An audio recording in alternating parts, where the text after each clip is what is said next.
Eliza का चेहरा पल भर के लिए बदल गया और उसने झटके से उसका हाथ हटा दिया। उसकी टोपी के नीचे की आंखों में हैरत और नफरत की एक चमक तेजी से नमूदार होकर गायब हो गई। शेड्रिक जो एक तरफ खड़ा था दंग रह गया। तनवीर बिलाशुबा वही मिस्टर लगारी था। वो इस लम्हे में भी औरतों को रुझाने का मूड रखता था, मगर उसके रवैये को समझा जा सकता था। शोबिस की दुनिया हसीन औरतों से भरी हुई थी, लेकिन एलिज़ा जैसी औरत जो खूबसूरती के साथ किरदार भी रखती हो बहुत कम मिलती थी। माफ़ करना, अगर मुझे ऐसा करना होता तो मैं बहुत पहले किसी और की गर्लफ्रेंड बन चुकी होती। तुम्हारी बारी कभी ना आती मिस्टर तनवीर लगारी। एलिज़ा ने सर तासुरात के साथ जवाब दिया। तनवीर के होंठों पर हल्की सी मुस्कुराहट बरकरार रही, लेकिन उसकी आंखें तारीक हो गईं। तो तुम यहाँ आकर ये हंगामा क्यों कर रही हो? हमारे लिए तुम महज एक कमाई का जरिया हो। सिंडी को उसके काबिलियत की बुनियाद पर लीड रोल मिला, चाहे वो जिस्मानी काबिलियत हो या कुछ और, ये उसकी सलाहियत है। तुम ठीक कह रहे हो, एलिज़ा ने सर हिलाया, लेकिन जब तुम्हारी कंपनी ने मुझसे मुआहदा किया था तो लिखा था कि वो मेरी मदद करेगी और मुझे मौके फराहम करेगी। इन 4 सालों में मुझे कंपनी ने क्या दिया? पिछले 2 सालों में जो इश्तिहारात और ब्रांड एंडोर्समेंट्स मैंने हासिल किए वो मेरी अपनी कमाई थी। जहाँ तक फिल्मों और ड्रामों की बात है, मैंने हर ऑडिशन में खुद शिरकत की और अपने बलबूते पर रोल्स हासिल किए। मैंने मुआहदे पर दस्तखत किए, लेकिन तरबियत का कोई मौका नहीं मिला। लेकिन जब कमीशन लेने की बारी आती है तो कंपनी फौरन तैयार हो जाती है। शेड्रिक ने जवाब दिया, 4 साल पहले जब हमने तुमसे मुआहदा किया था तो हमने तुम्हें मौके दिए थे, लेकिन तुम्हारी अदाकारी बहुत ख़राब थी और तुमने खुद को बेहतर बनाने की कोशिश भी नहीं की। हम क्या कर सकते थे?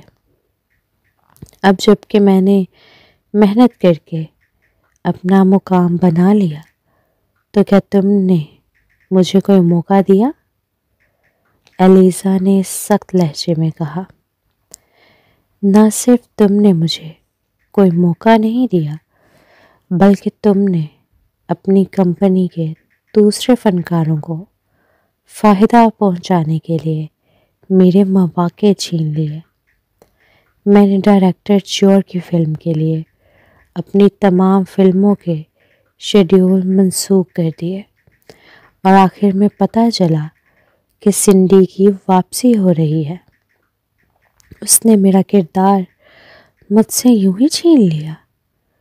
क्या मुझे इस पर वजाहत मांगने का हक भी नहीं? शेड्रिक शर्मिंदा नजर आया।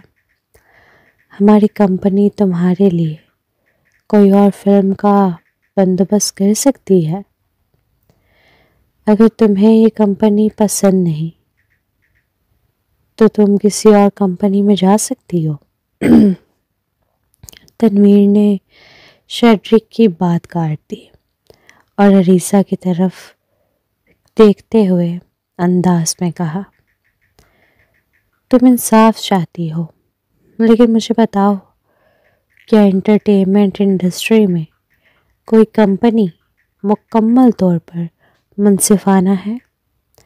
अगर तुम्हें यहाँ पसंद नहीं तो चली जाओ, बशर्ते ये कि तुम माहिदात तोड़ने का हर्जाना अदा कर सको।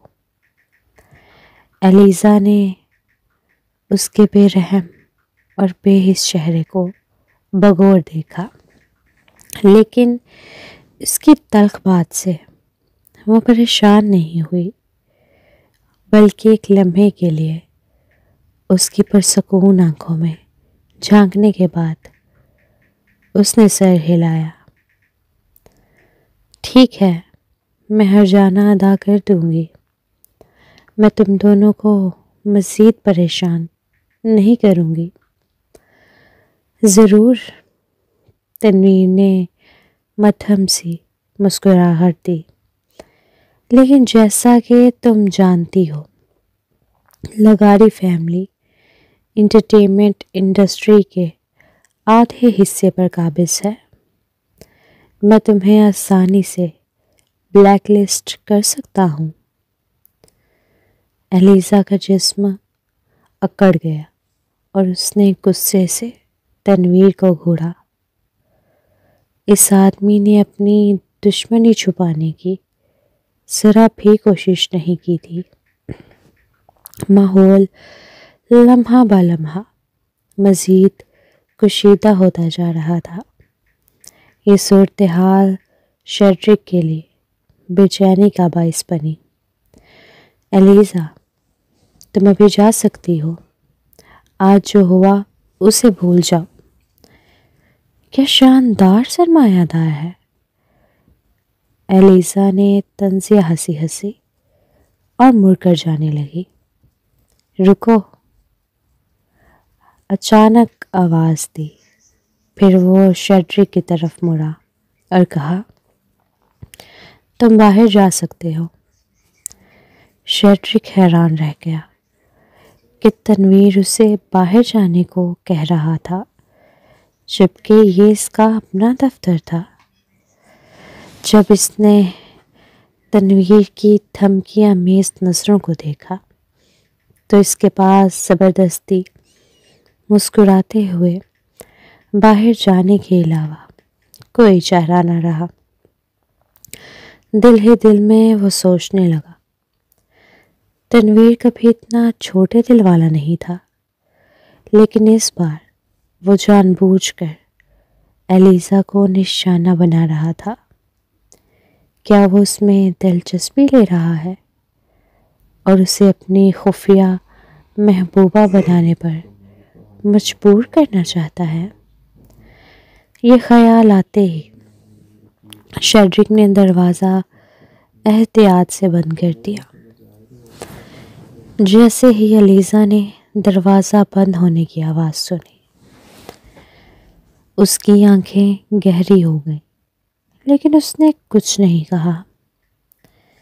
क्या तुम्हें पता है कि मैंने तुम्हें यहाँ क्यों रोका? तन्वीर ने उसकी तरफ गहरी नज़र डाली।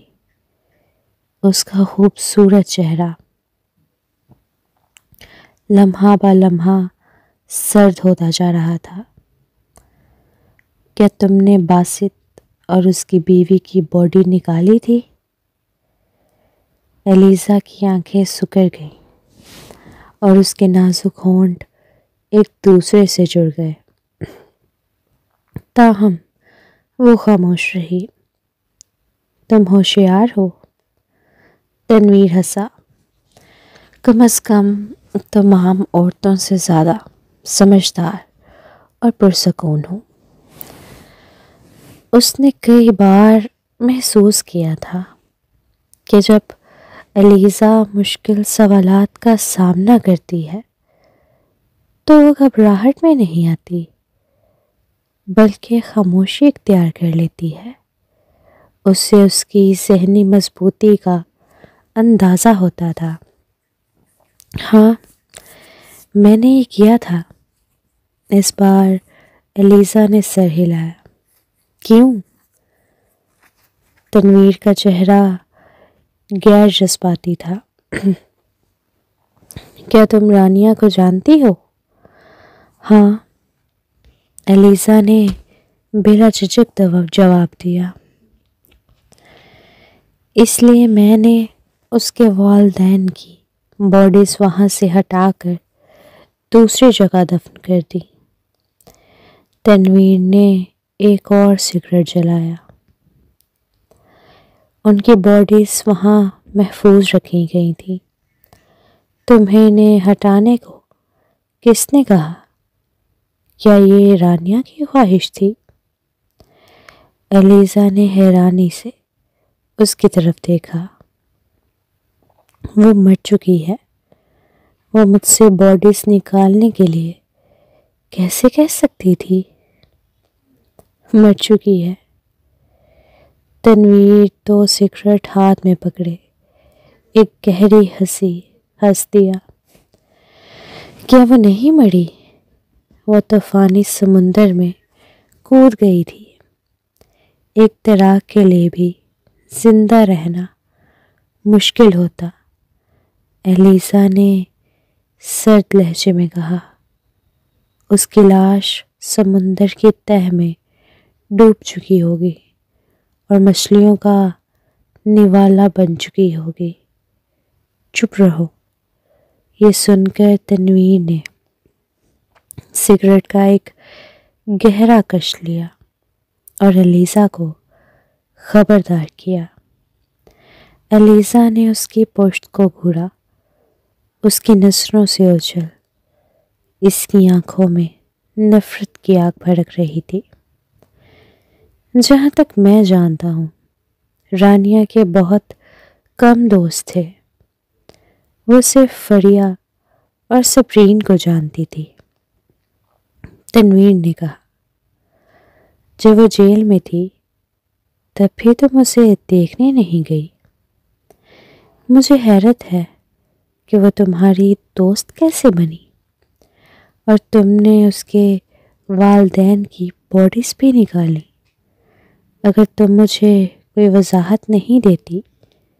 वो लम्हा भर के लिए रुका और फिर सर्द नजरों से मुड़कर उसे घूरा।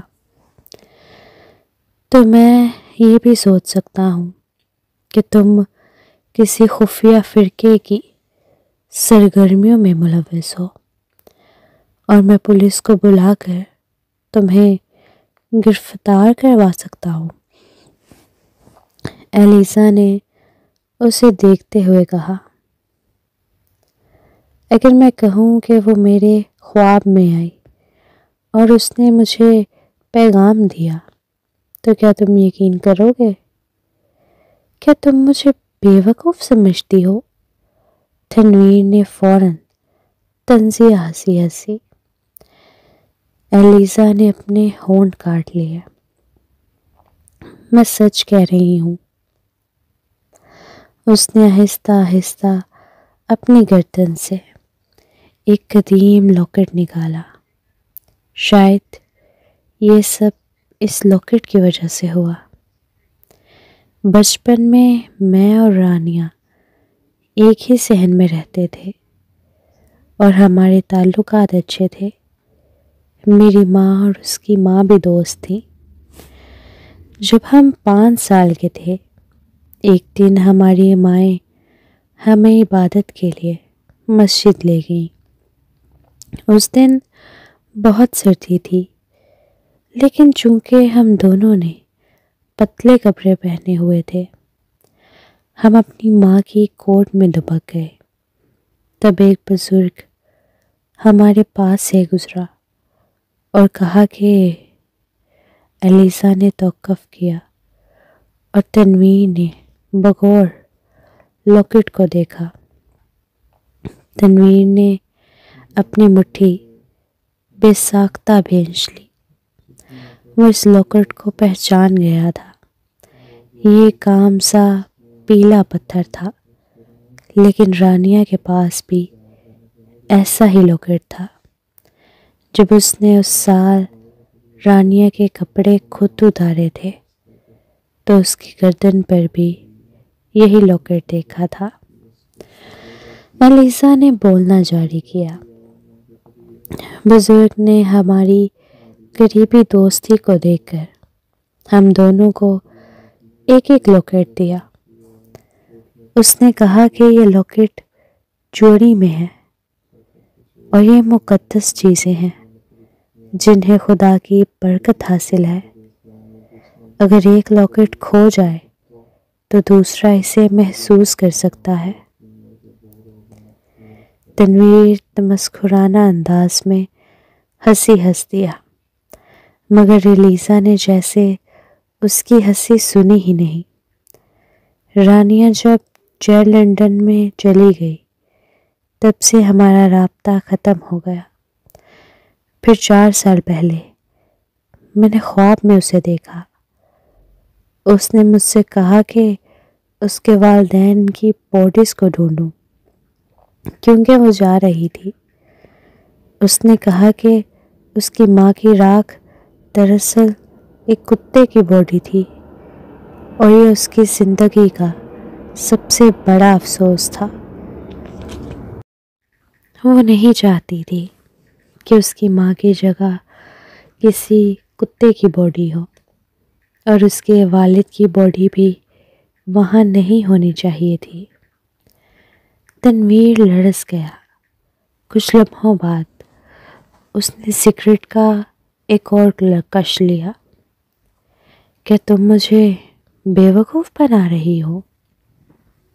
नहीं, एलिसा ने सर्द लहजे में कहा। तुम मिस्टर लगारी हो।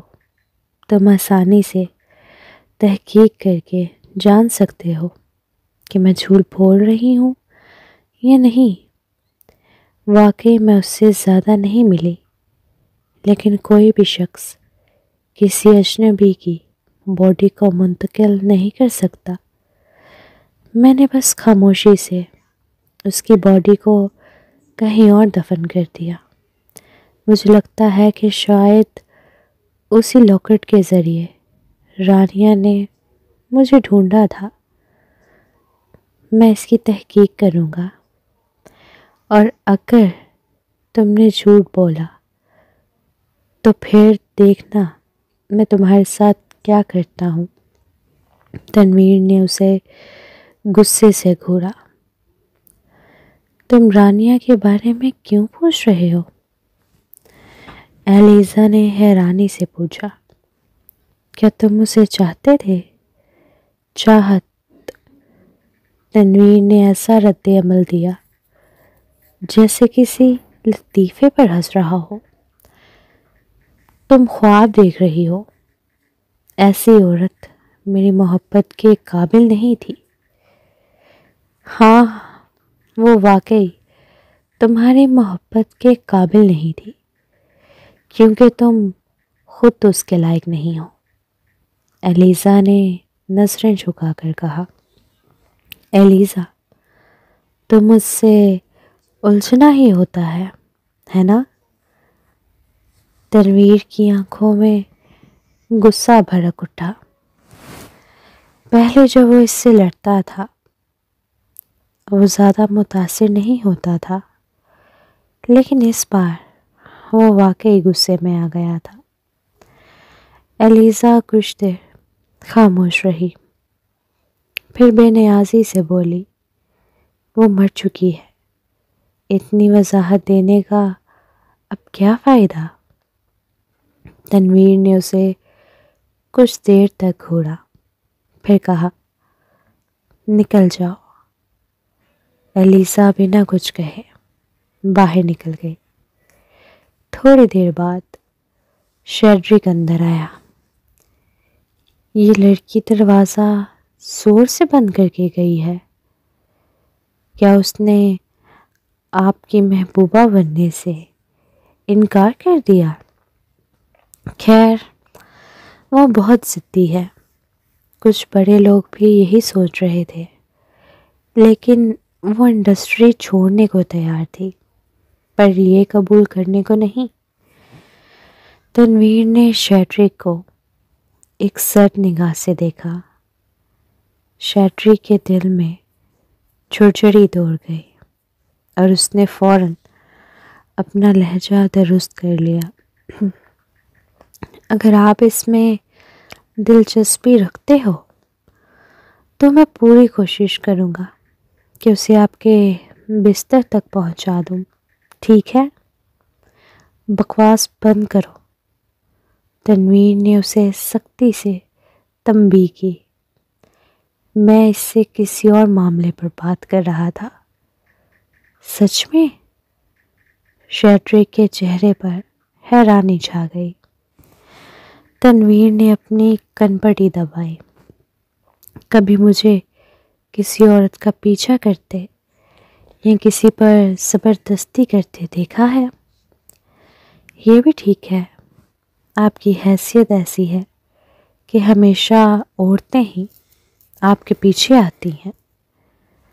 शेड्रिक ने मुस्कुराते हुए जवाब दिया। तनवीर उससे मज़ीद बहस करने के मूड में नहीं था।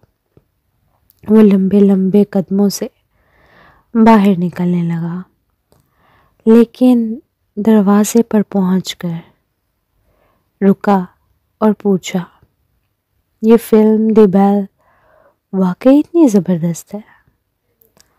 बिल्कुल, देखिए उसके डायरेक्टर कौन है? ये डायरेक्टर च्योर की फिल्म है।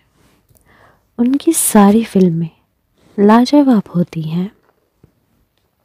शेड्रिक ने मज़ीद कहा, खातून मरकज़ी किरदार को छोड़ दो, पहले और दूसरे मावन किरदार के लिए भी सख्त मुकाबला चल रहा है।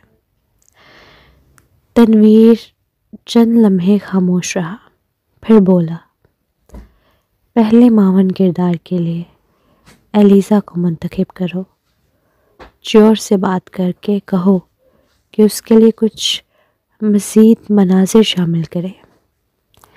ये कहकर वो बाहर निकल गया। शेड्रिक हैरत से साख्त रह गया। ठहरिए, पहला मावन किरदार?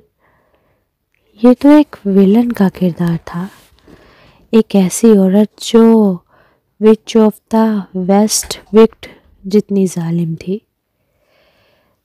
तो तनवीर असल में एलिज़ा को फांसने की कोशिश कर रहा था। आखिर एक नौजवान अदाकारा के लिए सबसे अहम चीज़ उसकी शबी होती है। एक नापसंदीदा विलन का किरदार निभाने से उसकी बरसों की बनाई हुई साख बर्बाद हो सकती थी। मगर तनवीर तब तक जा चुका था।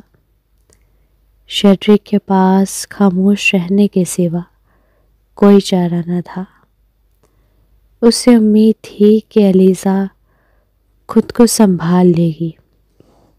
दूसरी तरफ एलिज़ा गाड़ी में बैठने के बाद फ़ौरन वहाँ से रवाना नहीं हुई। ड्राइवर की निशस्त पर बैठे हुए उसने गाड़ी के सनवाइज़र का आईना खोला और खामोशी से अपने चेहरे को देखती रही। ये चेहरा मानूस भी था और अजनबी भी। अजनबी इसलिए कि चेहरा उसका नहीं था, मगर मानूस इसलिए कि वो बदन इसका था। कोई नहीं जानता था कि वह एलिज़ा नहीं बल्कि रानिया थी। जब 2 साल पहले रानिया समुंदर में कूद गई थी, एक ज़बरदस्त लहर ने उसे गहरे पानी में खींच लिया और वो मरने लगी थी और बेहोश हो चुकी थी। आखिरी लम्हात में वो गुस्से और बेबसी से भरी हुई थी कि वो अपने ख़ानदान का बदला नहीं ले सकी।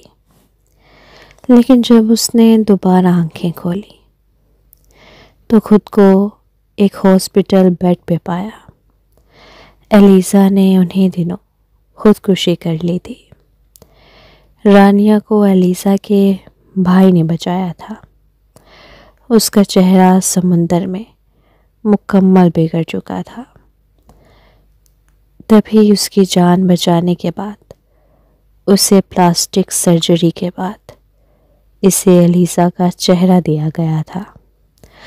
लिहाजा पिछले 2 सालों से रानिया अलीज़ा की जगह जी रही थी। वो सख्त मेहनत से अदाकारी कर रही थी ताकि ज़्यादा से ज़्यादा पैसा कमा सके और अपने बदले के लिए एक मजबूत बुनियाद बना सके। मगर आज किस्मत ने उसे दोबारा तनवीर के सामने ला खड़ा किया। ये शख्स आज भी 3 साल पहले की तरह उतना ही घटिया था। अब भी वो अलीज़ा को अपनी रखेल बनाने के इशारे दे रहा था। जैसे ही उसे याद आया कि उसने अपनी इज्जत तनवीर के हाथों गंवाई थी, उसका दिल मतली से भर गया। बावजूद ये कि उसने निकाह करके तनवीर के साथ ताल्लुक़ बनाया था, फिर भी उसे मतली हो रही थी अब इस ताल्लुक़ से।